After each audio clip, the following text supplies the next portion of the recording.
ఓం సమర్థ సద్గురు సాయినాథాయ నమః. శ్రీ సాయి లీలామృతం 25వ అధ్యాయం. శ్రీమతి శోభా శర్మ ఇలా వ్రాశారు. ఒకసారి నాకు ప్రమాదంగా జబ్బు చేసినప్పుడు హరిహర మహారాజ్ అనే మహాత్ముడు నాకు ఆయుర్వేద మందు యోగాసనాలు చెప్పారు. వాటితో త్వరలో కోలుకున్నాను. తరువాత ఒకరోజు మా వారికి ధ్యానంలో బాబా కనిపించి నా అనుగ్రహం ఆ మహాత్ముని ద్వారా మీకు ప్రకటనమవుతుంది అన్నారు. తరువాత మా వారు హరిహర మహారాజును కలుసుకున్నప్పుడు ఆయన ప్రసంగవశాత్తు శ్రీ సాయిబాబా ఉచ్చకోటలోని మహాత్ములు, నేను కూడా షిరిడి దర్శించాలనుకుంటున్నాను అన్నారు. నాకు మరోసారి ప్రమాదంగా జబ్బు చేసినప్పుడు మా వారు బాబాను ప్రార్థిస్తుండగా ఒక దృశ్యం కనిపించింది. మా గది ద్వారం దగ్గర కమండలము జపమాల ధరించిన మహాత్ముడు నిలిచారు. ఆయనతో ఉన్న శిష్యులు వెళ్ళిపోదామని ఆయనను తొందర చేస్తుంటే ఆయన, ఆగు, ఇక్కడ ఒక భక్తుడు ఆపదలో ఉన్నాడు అన్నారు. మరోరోజు హరిహర మహారాజు గారు మా ఇంటికొచ్చి నాకు చికిత్స చెప్పారు. దానితో నా వ్యాధి త్వరలో తగ్గిపోయింది. గుంటూరులో నల్లపాడు వద్ద సాయిబాబా మందిరం నిర్మించే ముందు ఆ మందిర స్థలాన్ని మహనీయుల పాదస్పర్శతో పవిత్రం చేయదలచి ఎందరో భక్తులు శ్రీ సాయిలీలామృతం, శ్రీ గురుచరిత్ర పారాయణ చేశారు. కర్నూలు వద్ద నుండి శ్రీ అవధూత రామిరెడ్డి గారిని తీసుకురావటానికి వెళ్లారు. కానీ వారు సామాన్యంగా రారని ఎందరో ఆ భక్తులను వారించారు. కానీ ఆయన వచ్చి మందిర స్థలంలో కుటీరంలో సుమారు 20 రోజులు ఉన్నారు.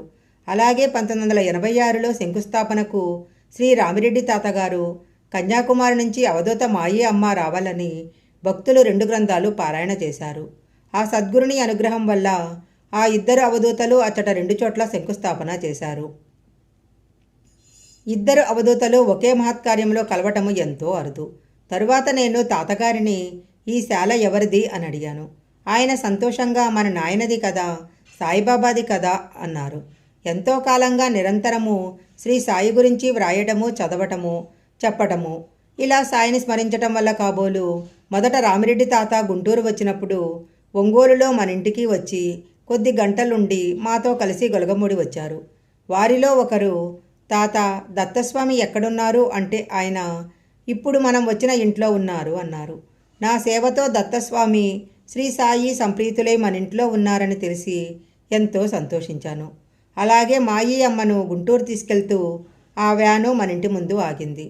అంత దీర్ఘమైన ప్రయాణం వలన అమిత వృద్ధురాలైన అమ్మ ఎంతగానో అలసి ఉంటారని తలచి సాధ్యమైనంత త్వరగా గుంటూరు పంపేయాలి అనుకున్నాను. కానీ మనసులో మాత్రము వారు రావాలనే ఉంది. వ్యానులోనే భజన, ఆరతి, నైవేద్యము అయ్యాక అమ్మ బహిర్దేశానికన్న వంకతో వ్యాను దిగి మన ఇంటి వరండాలో సుమారు 1 గంటసేపు కూర్చుని వెళ్ళారు. ఇది సత్యంగా ఫలమే, పారాయణ ఫలితమే.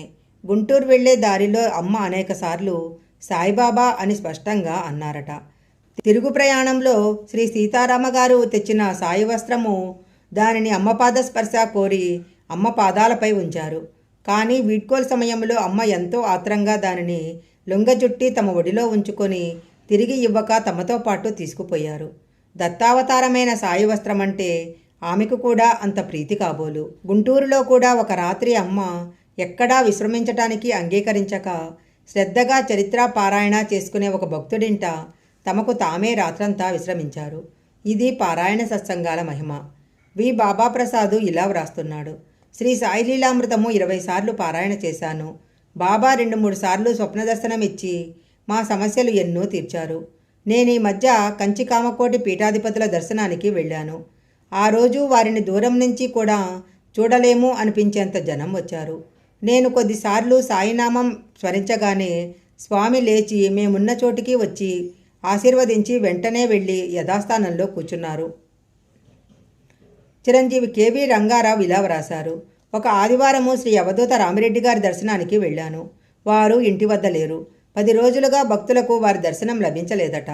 నేను సాయిని ప్రార్థిస్తుంటే వారొకసారి వచ్చి కోపంగా మాట్లాడి వెళ్ళిపోయారు. కొద్దిసేపట్లో మళ్ళీ వచ్చి నమస్కరించగానే వెళ్ళిపోయారు. ఈసారి వారు సామాన్యంగా కూర్చునే చోట అగరబత్తులు, నైవేద్యము ఉంచి సాయిపై పాటలు పాడుకుంటున్నాను. ఈసారి ఆయన వచ్చి నే పెట్టిన నైవేద్యం పక్కనే కూర్చొని నాకు ప్రసాదము, ఆశీస్సులు ఇచ్చి నా కేసి చూసి నా జీవితంలో మరువలేని రీతిన అలౌకికమైన నవ్వు నవ్వారు. శ్రీ సాయి లీలామృతం పారాయణ వల్లనే నాకు ఈ మహనీయుని దర్శనం లభించింది. సి దయాళ్ శర్మ ఇలా వ్రాశారు. మేము పారాయణ మొదలుపెట్టినప్పటి నుంచి మహనీయులు మా ఇంటికి రావటం జరుగుతుంది. కర్నూలులో శ్రీ ఖాన్ సాహెబ్ అనే మహనీయులు ఎప్పుడూ ధ్యానంలో ఉంటూ ఎవరితో పలకకుండా పిచ్చివానిలా తిరుగుతూ భక్తులను తరిమేస్తూ ఉండేవాడు. వారిని తరచూ దర్శిస్తూ మా ఇంటికి వస్తే బాగుండు అనుకునేవాణ్ణి. కానీ పిలిచే ధైర్యం లేదు. అక్టోబర్ 18, 1984 సాయంత్రం 4 గంటలకు నేను నమస్కరించగానే వారు మంచినీళ్లు తర్వాత బిర్యానీ కావాలన్నారు. అవి తెప్పించే లోపలే వారు నా చేయూతతో లేచి ఒక రిక్షాలో కూర్చొని నన్ను పక్కనే కూర్చోమన్నారు. వారి దగ్గరికి వెళ్ళటమే భయము, పక్కన కూర్చోటానికి మరీ భయము. ఒక పక్కగా ఒదిగి కూర్చొని రిక్షాను మా ఇంటికి పోనిమ్మన్నాను. ఇల్లు చేరగానే ఇంట్లో సత్సంగంలోని భక్తులందరూ బయటికి వచ్చి వారి దర్శనం చేసుకున్నారు. స్వామి బిర్యానీ ఉందా అన్నారు. నేను మాంసం ఉన్నదని చెప్పి మా ఇంట్లో తయారైన చపాతీలు తెప్పించిన ఆ మాంసాహారం పొట్లము తీసుకున్నాను. వెంటనే ఆయన మళ్ళీ నన్ను రిక్షాలో కూర్చోబెట్టుకొని లాల్ మసీద్ పక్కన ఉన్న ఒక హోటల్కు వెళ్ళి నేను తెచ్చిన చపాతీలే తిన్నారు. ఈ అదృష్టము నాకు చరిత్ర పారాయణ వల్లనే కలిగింది. డి భాస్కర లక్ష్మి ఇలా వ్రాశారు. స్వప్నంలో బాబా దర్శనము ఆశించి శ్రీ సాయిలీలామృతం పారాయణ చేశాను. 1984 మే 30 తెల్లవారుజామున కలలో బాబా గుడికని వెళ్ళాను. ఒక చిన్న కుటీరంలో పాలరాతి పలకపైన అవధూత చివటం అమ్మ కూర్చొని ఉన్నారు. ఆమె బాబా అన్న భావంతో నేను నమస్కరించి లేచేసరికి నన్ను దగ్గరకు పిలిచి నా చేతిలో ఊది వేశారు. తాను అమ్మ వేరు కాదని దగ్గరలో ఉన్న అమ్మను సేవించుకోమని సాయి తెలిపారు. మరురోజు అమ్మ పుణ్యతిథి కరపత్రము మాకు చేరింది.